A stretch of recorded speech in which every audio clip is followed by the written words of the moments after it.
పెరిగేలాగా ఉంటుందిగా. నేను Greek yoghurt తింటా. ఏదో ఒకటి అండి, అన్నంలో కలుపుకుంటే బాగానే ఉంటుందిగా. Okay, done.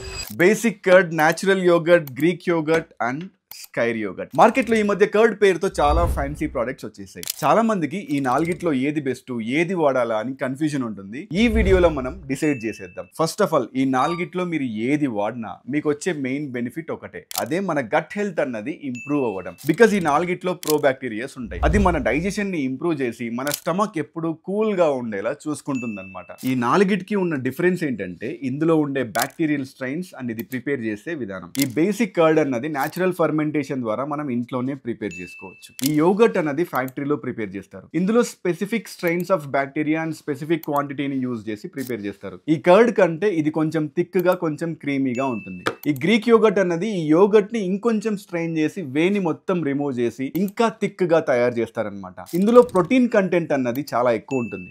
ఇది వచ్చేసి స్కైర్ యోగర్ట్. ఇది ఐస్లాండ్ రెసిపీ. ఈ గ్రీక్ యోగర్ట్ కంటే ఎక్కువ థిక్ గా ఉంటుంది. గ్రీక్ యోగర్ట్ కంటే ఎక్కువ ప్రోటీన్ కంటెంట్ ఉంటుంది అనమాట. ఈ నాలుగిట్లో ఏది బెస్ట్, మీరు ఏది వాడాలా అన్నది మన గోల్ ని బట్టి ఉంటుంది. ఇఫ్ ఇన్ కేస్ మీ goal just gut health improve చేసుకోవాలి, డైజెషన్ ఇంప్రూవ్ అవ్వాలనుకోండి, ఈ నాలుగిట్లో ఏది వాడినా ఒకటే, రిజల్ట్ అన్నది సేమ్ ఉంటుంది. ఇఫ్ ఇన్ కేస్ మీకు కొంచెం ప్రోటీన్ ఎక్కువ కావాలనుకోండి, ఈ గ్రీక్ యోగర్ట్ లేదా స్కైర్ యోగర్ట్ ని ప్రిఫర్ చేయండి. But it comes with a price. ఈ న్యాచురల్ యోగర్ట్ తో కంపేర్ చేసుకుంటే ఈ Greek yogurt and skyr yoghurt అన్నవి చాలా ఎక్స్పెన్సివ్ ఉంటాయి. రీజన్ ఏంటంటే ఈ న్యాచురల్ యోగర్ట్ తో కంపేర్ చేసుకుంటే ఇది ప్రిపేర్ చేయడానికి 3 times ఎక్కువ మిల్క్ ని వాడతారనమాట. అందుకే ఇది కొంచెం ప్రైస్ ఎక్కువ.